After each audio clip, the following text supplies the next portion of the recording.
Today's presentation will focus on what professionalism at work and how to establish yourself as a professional.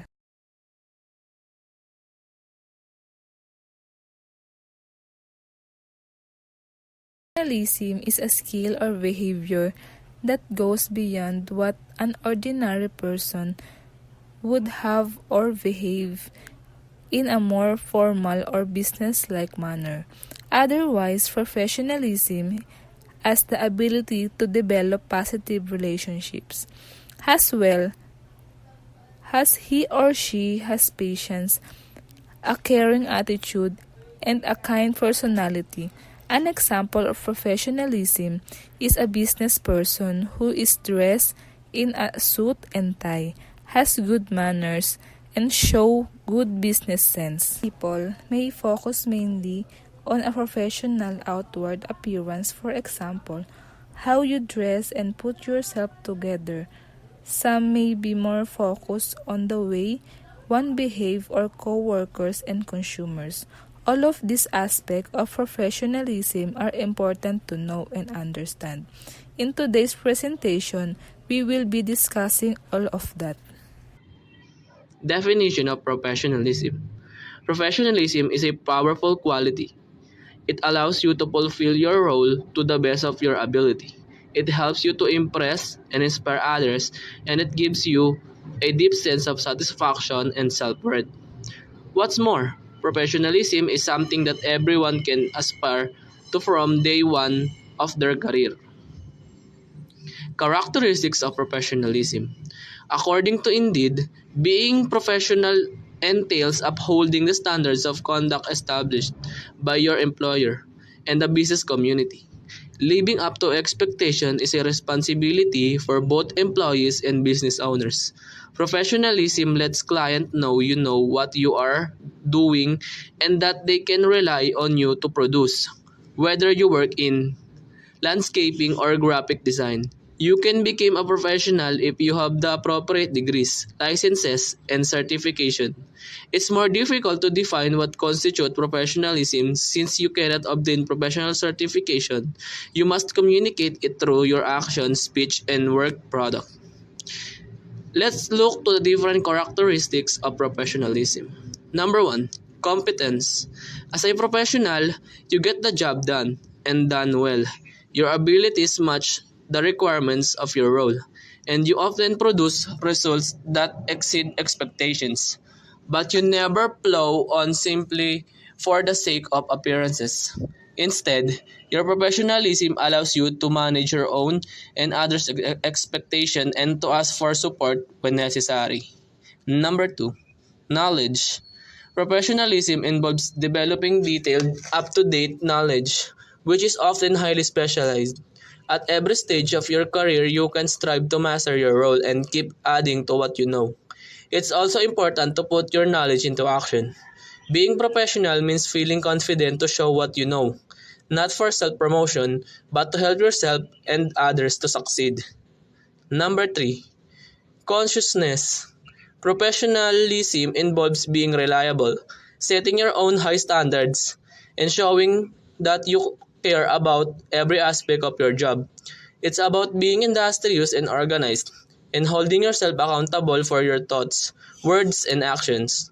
But don't confuse consciousness with working longer hours than everyone else, or obsessing about details. True professionals plan and prioritize their work to keep it under control, and they don't let perfectionism hold them back. Number 4, integrity. Integrity is what keeps professional people true to their word. It also stops them compromising their values. Even if that means taking a harder road, integrity is bound up with being honest to yourself and to the people you meet. Your beliefs and behaviors are aligned, and everyone can see that you're genuine. Number 5, respect. Professionalism means being a role model for politeness and good manners to everyone, not just those you need to impress. What's more, you show that you truly respect other people by taking their needs into account and by helping to uphold their rights. Number 6, emotional intelligence. To be a true professional, you need to stay professional even under pressure. This takes strategies for managing your emotion, plus a clear awareness of their people's feeling. In short, emotional intelligence is essential. Sometimes professionalism means keeping your emotion in check. But at other times, it's important to express your feelings in order to have a meaningful conversation or to stand up for what you believe in. Number 7, appropriateness. A big part of being professional is knowing what's appropriate in different situations. It avoids awkwardness or upset, boosts your credibility, and helps you to feel secure in your role. Appropriateness relates to outward appearances such as dress, personal grooming, and body language, but it also covers the way you speak and write, the topic you choose to discuss, and how you behave with others. And lastly, number 8, confidence. Well-founded confidence reassures and motivates other people, boosting your ability to influence and lead. It also pushes you to take on new challenges because you don't fear damaging your professional reputation if things go wrong. Professionalism makes you confident about what you are doing now, but always eager to do it better and Now achieve let's more. talk about the characteristic of professionalism. The examples of characteristic of professionalism in the workplace are appearance, reliability, competence, accountability, and positive attitude. First is appearance. Be sure to meet or even exceed the requirements of your company's dress code, and pay attention to your appearance when meeting with prospect or clients. The way you dress is a reflection of how you view your work and how others see you and your company. Next is reliability. Responding to people promptly and following through on promises in a timely manner is also important. Departments are more efficient and effective when co-workers can rely on one another to do their part. And when we say competence, it means that you have the ability to do something well, whereas you are capable of performing a task or job effectively. Next is accountability. Professionals are accountable for their actions at all times. You can demonstrate accountability in the workplace by striving to achieve your goals and do your part to help your team. And last is positive attitude. Part of being a professional means maintaining a positive, can-do attitude while working, and that it leads to greater happiness, fulfillment. And now, I will tackle why professionalism is important at work. But first, let me tackle this. Professionalism is one of the biggest factor on the level of your career success. This trait affects every aspect of how you do your job. They said professionalism is not the job you do, it's how you do the job. So here the importance of professionalism. Number 1, helps you get the job. We all know that the companies are looking for the employees who have a professional traits. When you are currently interviewing for positions, they are looking on how you are as a coworker, if you are good in communicating, and if you have a good behavior. 2, helps you get recognized. If you have a professional traits, it gives you more advantage to stand out. For example, there's an opportunity for a promotion at your work. You may be competing with other candidates for the position. You must demonstrated your professionalism.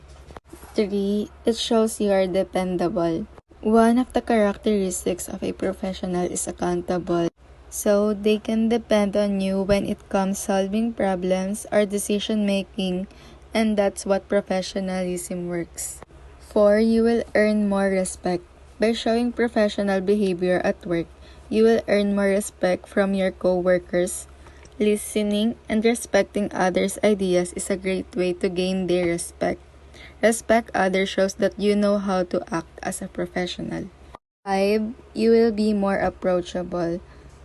This is a good measure of how professional you are to your coworkers when it comes approaching.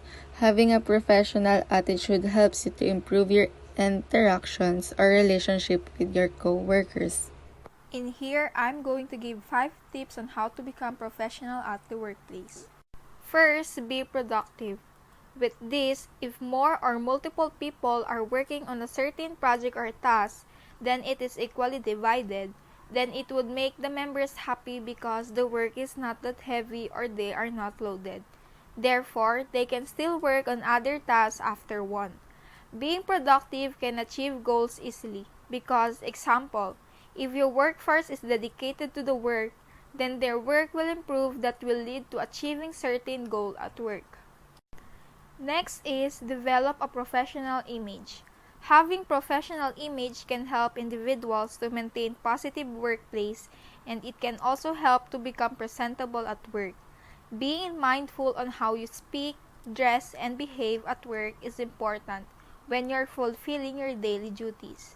The professional image speaks volumes about yourself, and it helps to develop a good reputation in the workplace. Next, manage time efficiently. Managing time efficiently is needed because it will improve the employee and it will also help to meet deadlines. Time management is important at work so that we can prioritize all the tasks and to achieve goals faster. If we were able to manage our time, then we can be productive at work. We can accomplish a lot of workloads. Then, communicate effectively. When communicating effectively, it boosts the employee's productivity and satisfaction. Because communicating with other people on your workplace is also key for better collaboration and cooperation of everyone. Lastly, build relationships. When building a good relationship with your workmates, it can lead to better teamwork. Then of course, example, there's a task, you can easily ask help with them or they can ask you too. Since there's a good relationship on your workplace, then the task will be accomplished right away since there will be communication and cooperation.